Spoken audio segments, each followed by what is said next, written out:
Lot was born in a time when the stars seemed to tell stories of ancient dreams and promises. He came into the world in Ur of the Chaldees, a pulsating city full of life and commerce, but also full of mysteries and beliefs that surrounded him from birth. He was the son of Haran, Abraham's younger brother, and grew up surrounded by the stories that his elders told about his lineage, stories of faith and a God who seemed to call men to something greater than their own lives. Subscribe to the channel for more exciting biblical stories and turn on the notification bell so you don't miss any videos. But the joy of his childhood was quickly crossed by an unexpected shadow: the death of his father. Haran left too soon, leaving Lot an orphan and without direction. In such a vast and unpredictable world where every decision can change destinies, Lot's life found its direction alongside his uncle Abraham. Abraham, a man of unshakable faith, welcomed Lot as a son, guiding him not only with words but with actions that would deeply mark his young nephew. The days in Ur were filled with work and learning, but change was in the air. Abraham, moved by a divine voice that seemed to whisper grand promises, decided to leave that familiar land. He left, taking with him his wife, Sarah, and young Lot. It was the beginning of a journey that no one knew for sure where it would lead. The path was uncertain, but the call was clear. As they continued toward Haran together, Lot grew not only in age, but also in experience. The landscapes changed before his eyes, and each step seemed to draw a future that he could not yet understand. But destiny, as always, had curious plans. Living with Abraham began to shape Lot, preparing him for choices that would define his history. And that was just the beginning. The journey continued, and the days seemed to mix with the winds that blew across the arid lands. Lot followed Abraham, learning with each step the meaning of trusting in something greater than his own eyes could see.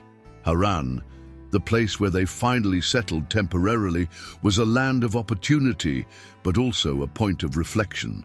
There, the caravan paused, and during that time, Lot began to understand the first lessons about patience and faith. Haran was a vibrant place, full of life and commerce, where people of different cultures and beliefs met. Lot watched intently, his eyes shining with curiosity as he saw the colorful markets, heard the sounds of trading, and smelled the aromas of spices that filled the air. However, even in the midst of that turmoil, he noticed something different about Abraham. His uncle didn't seem to settle, as if something else was calling him, something that Haran couldn't offer. It was as if Abraham lived between two worlds, the visible and the invisible, the present and the promise. As Lot grew up amid these contrasts, the weight of responsibility began to fall on his shoulders. He was no longer the boy who followed without question. Now he understood that each step he took was more than a simple change of place. It was a journey into the unknown, guided by a faith he still struggled to fully understand. Time passed, but Haran was not the final destination. One day, Abraham announced that it was time to leave again. Lot listened carefully to his uncle's words, feeling the same mix of excitement and uncertainty that he had carried since Ur. Where would they go this time? What kind of life awaited them beyond the horizon? There was something in Abraham's eyes, a conviction that left no room for doubt. Once again, Lot moved forward, unaware that the days of stability were about to give way to a future of challenges and difficult choices. The sun was shining high in the sky when Lot and Abraham arrived in the land that God had promised. Canaan was unlike anything Lot had ever seen.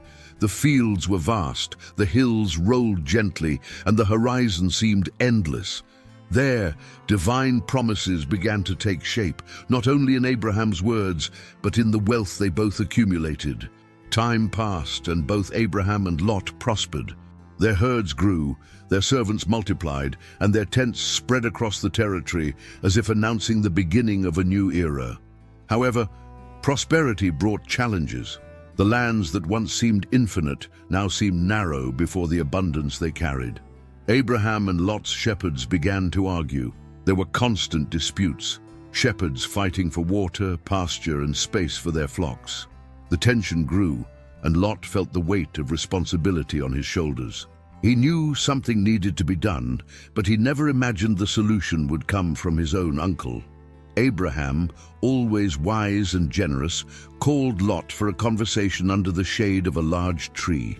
He proposed an amicable separation, something neither of them wanted, but which seemed necessary.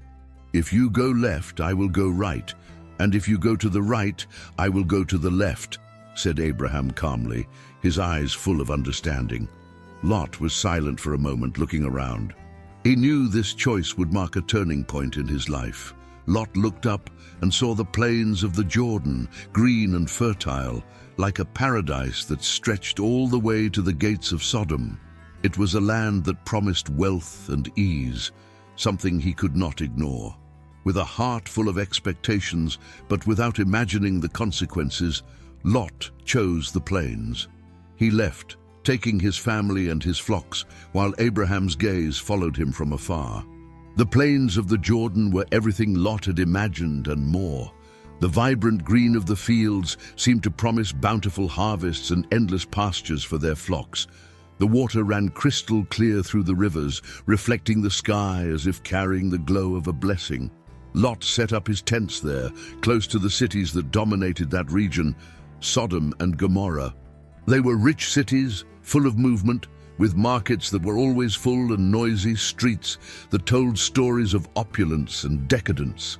It didn't take long for Lot to realize that the cities that fascinated him also carried something dark. There was a constant restlessness in those lands, as if something invisible hovered over its inhabitants.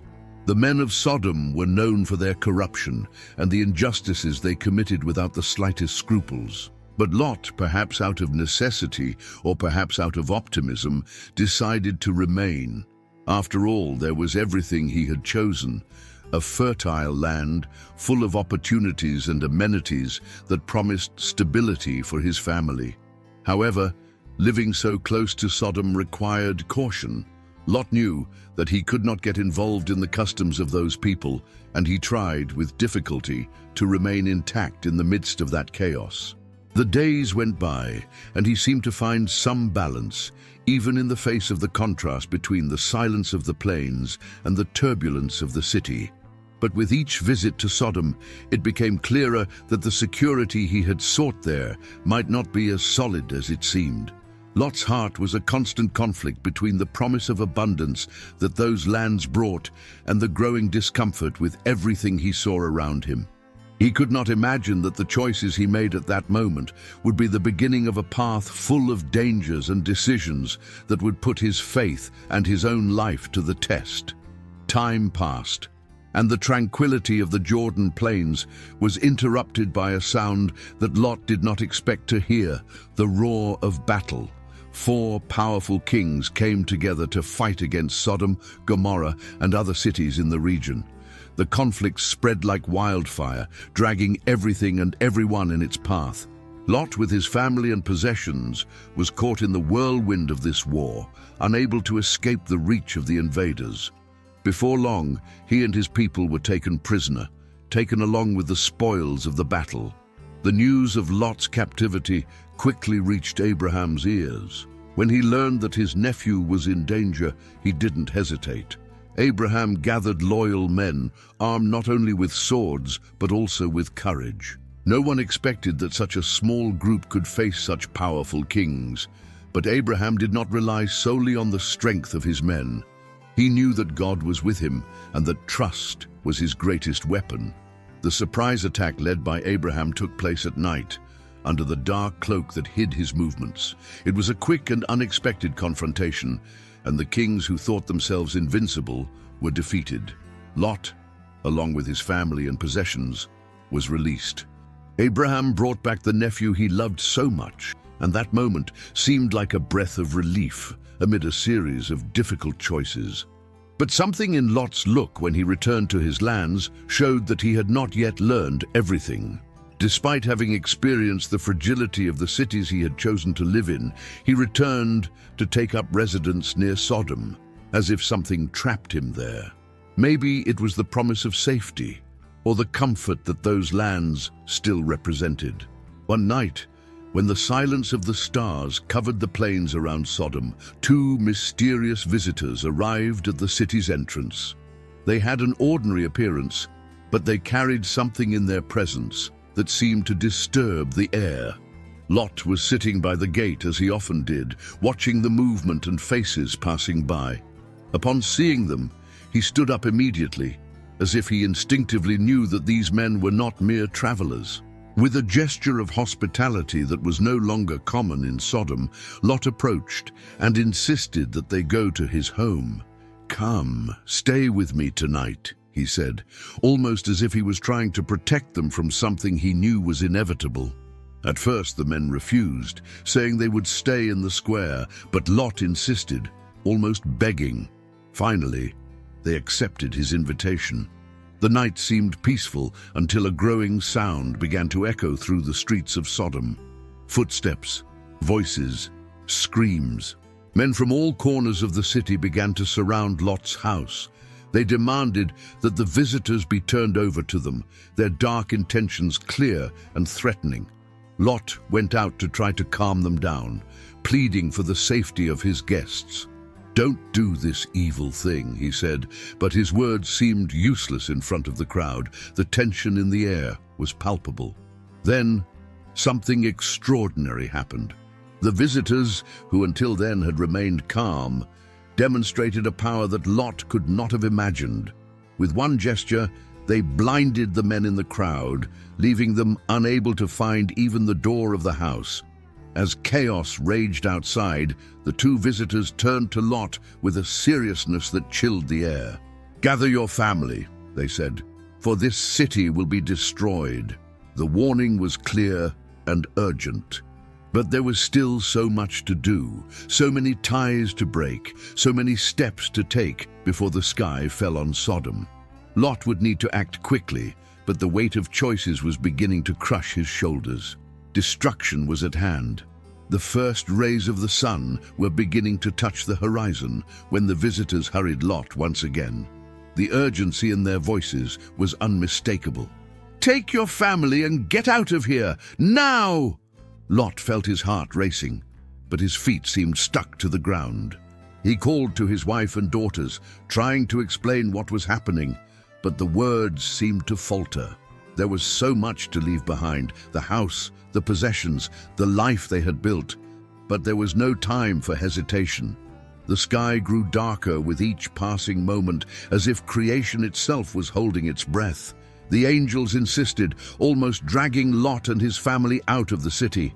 As they walked, one last instruction was given, clear and stern. "Don't look back, under no circumstances." The warning was as simple as it was unsettling. Why couldn't they look? But there was no room for questions. The sound of thunder echoed in the distance, even though the sky was still cloudless. Each step felt heavier than the last, but they moved forward, leaving Sodom behind. Suddenly, the silence was broken. A roar, like the sound of 1,000 storms, filled the land. Fire and brimstone began to fall from the skies, hitting the city with indescribable fury. It was a spectacle of destruction that lit up the darkness, turning the night into a sea of flames. Lot quickened his pace, his mind struggling to accept what was happening behind him. The smell of smoke filled the air, mixed with distant screams that were soon lost in the chaos. But not everyone could resist the urge to look back. His wife, perhaps moved by longing or disbelief, turned away, and the moment she did, she became a pillar of salt, motionless as the earth itself that now burned. Lot and his daughters continued running, unable to stop or even cry. The heat of the flames grew behind them, and the mountain ahead seemed their only hope of salvation. The mountains finally loomed ahead as a silent refuge, a stark contrast to the chaos that had consumed Sodom. Lot and his 2 daughters arrived exhausted, with their clothes covered in dust and the smell of smoke still permeating their skin. The silence of the place was almost frightening, broken only by the sound of the wind whistling between the rocks. There was no one there, no sign of life other than them. They were completely isolated, surrounded only by emptiness. The weight of the losses they had suffered seemed to grow every moment. Lot, his eyes fixed on the distant horizon, struggled with the pain of losing his wife and the land he once called home. The young daughters looked to their father for some reassurance, but all they saw was a worn-out man whose strength seemed to wane before their eyes. There was something in the air that brought a feeling of abandonment, as if the world had shrunk, leaving only this desolate patch of land. As the days went by, isolation began to weigh on Lot's daughters in a different way. The destruction of Sodom and Gomorrah had wiped out everything they knew. There were no people, there were no communities, and the future seemed uncertain. They feared that their lineage would come to an end there, in that dark refuge. The idea was frightening, but it was also increasingly becoming a reality that was difficult to ignore. It was then that, in the silence of the cold nights, a bold and desperate idea began to take shape among the sisters. Convinced that there was no one left in the world, they decided to do something that would ensure their father's name would continue, even if it meant breaking the boundaries they had known. It was a plan driven by fear, loneliness, and a distorted understanding of what the future required. And when night fell again over the mountains, they began to carry out what would change not only Lot's destiny, but that of generations to come. In the nights that followed, Lot's daughters put into practice the plan they had hatched in secret.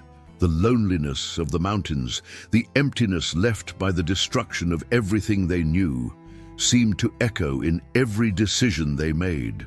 For them, there was no other choice. Convinced that the world had been wiped off the map, that no other soul had survived, they decided to act to ensure that their father's lineage would not disappear. With wine stored among the few supplies they had brought, they got Lot drunk one night after another. He, worn out by sadness and exhaustion, did not notice what was happening around him. The daughters, overcome by a despair that clouded their judgment, believed they were doing what was necessary. The surrounding environment, the arid mountains and the starry skies, seemed indifferent to what was unfolding in that isolated refuge. The result of these nights was the birth of 2 sons, each one from one of Lot's daughters. The first, called Moab, became the ancestor of a people that would bear his name. The second, called Ben-Ami, would be the father of the Ammonites. These 2 peoples, although they carried the mark of survival and continuity, would also bring with them tensions and conflicts that echoed throughout the generations, especially with Abraham's descendants. Lot, now a man carrying the weight of the past and the burden of the present, seemed trapped in a profound silence. Maybe he knew it, maybe he didn't, but his life had become a mosaic of choices, some made by him, others imposed by circumstances. All he had now were the mountains around him and the descendants who would continue his lineage, even if in unexpected ways. The days in the mountains became long and silent, as if time had stopped for Lot. He lived surrounded by memories that never left him. The glow of the flames that destroyed Sodom still seemed to burn in his mind, mixing with memories of his wife, who was now part of the landscape itself, like a pillar of salt. Every step he took, every look he cast at the vast, desolate lands around him, carried the weight of the choices that had brought him there. His grandchildren, Moab and Ben-Ami, began to grow up, and with them came the first glimpse of something new, a continuity that seemed impossible in the nights of destruction. But even with the children present, the air around Lot was heavy, almost palpable. He knew that the future of his descendants would be marked by the place they came from, the mistakes that shaped them, and the challenges they would still face. Lot, now an aged and reclusive man, became almost a silent figure, a reflection of everything he had lost, and the choices that made his life take such tortuous paths. He looked at Moab and Ben-Ami, and although there was hope in his young eyes, there was also the foreboding of new conflicts. The people who would be born from them, the Moabites and the Ammonites, faced a destiny marked by the complexity of their origin and the contrast with the descendants of Abraham. Lot's story, although shrouded in difficult decisions and bitter consequences, resonates as a powerful reminder of the paths we choose in life. He was a man who began his journey under the care of Abraham, guided by a promise that seemed greater than he could comprehend. But along the way, his choices took him in unexpected directions, and each brought challenges that tested his faith and resilience. Lot shows us how the decisions we make, often driven by what seems attractive or easy, can take us to difficult places. He chose the fertile plains of the Jordan, attracted by what appeared to be prosperity and security, but found land surrounded by corruption and danger. Still, in the midst of darkness, Lot tried to maintain his integrity, protecting his family and offering hospitality when no one else seemed to care. His story teaches us about human fragility, but also about divine persistence. Even in Sodom, where evil seemed to consume everything around, God reached out to Lot, sending angels to rescue him. This reminds us that no matter how far we move away, there is always a chance to return, to start again, even if the path back is surrounded by losses and sacrifices. Lot also warns us about the danger of looking back. His wife, transformed into a pillar of salt, symbolizes how attachment to what we leave behind can prevent us from moving forward.